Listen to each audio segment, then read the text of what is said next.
diesen Sommer in der Schweiz, da kannst du dich ja nur drüber aufregen. Es sind alle am Husten, alle am Nassen ziehen, es ist Wintergefühl. Vorgestern bei 13 Grad im Sommer müssen meine Heizung anmachen in der Wohnung. Aber das Ganze wird noch schlimmer, denn auf jeder zweiten Story siehst du Leute, wie sie in der Ferien sind, bei 40, 30 Grad, absolute Hitzewelle. Posieren für die besten Insta-Fotos auf dem Strand irgendwo draussen. Mit irgendeinem so einem Song Holiday oder so. Beautiful day, oh my god, look at me. Oh ja, ich bin jetzt mega braun geworden. Wie ist eigentlich das Wetter in der Schweiz, Max?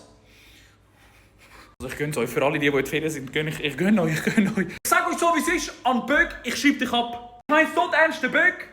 Nein, so nicht mehr. Jahrelang habe ich daran geglaubt. Kein Wort mehr. Sommer 16 Grad.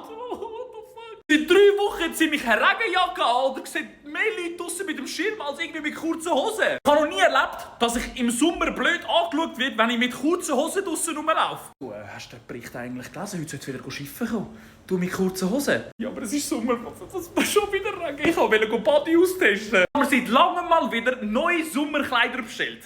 Extra kurze Hosen, kurzes T-Shirt. Von diesen 3 neuen T-Shirts und 2 neuen kurzen Hosen habe ich beide nur die Hause angehabt.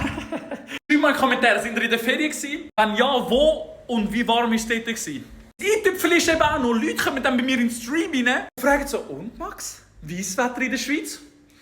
Frag mich noch einmal. Wie sich echt die Leute fühlen, die in der Ferien waren und plötzlich bei 16 Grad wieder zurückfliegen? Da muss ja nicht nur dein Menschenverstand irgendwie so... Hä? Und mein Körper muss ja auch irgendwie in eine Art Schock verfallen. Vielleicht einfach so, dass ich vielleicht Feuerwerk anschauen morgen und dann noch einen Monat schön und danach ist okay, dann kann Herbst kommen. Sommer habe ich sowieso abgeschrieben.